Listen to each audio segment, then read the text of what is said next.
Hello guys! Magbabalat nga pala tayo dito ng nyog. Yan.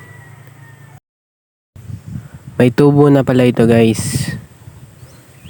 Kukunin pala natin dito yung tubo niya guys.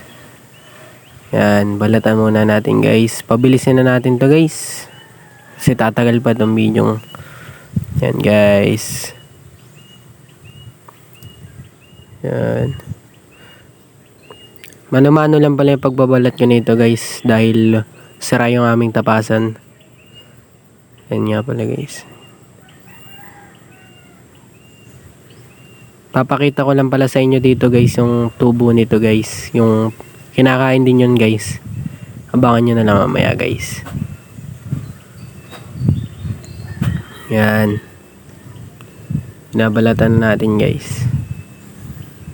Ganyan lang pala po magbalat pag walang tapasan dito sa bukid guys.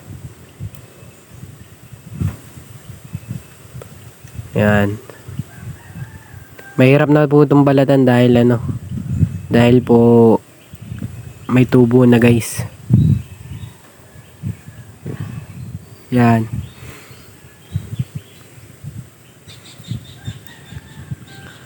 Yan, napakaganit mong balatan pagka may tubo na guys.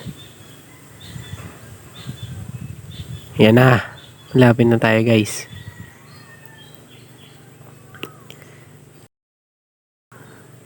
Yan. Yun, natapos na natin balatan guys. Babaakin na natin to guys para makita na natin yung laman sa loob. Yan.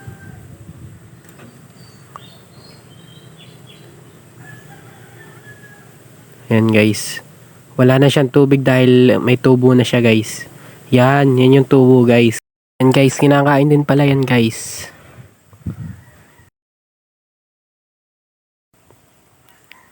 Yan, ang laki ng tubo guys. Yan kinakain yan guys. Guys. Bagong vlogger pa lang po pala ako guys. Sana masuportahan nyo ako guys sa pagbablog ko guys. Salamat.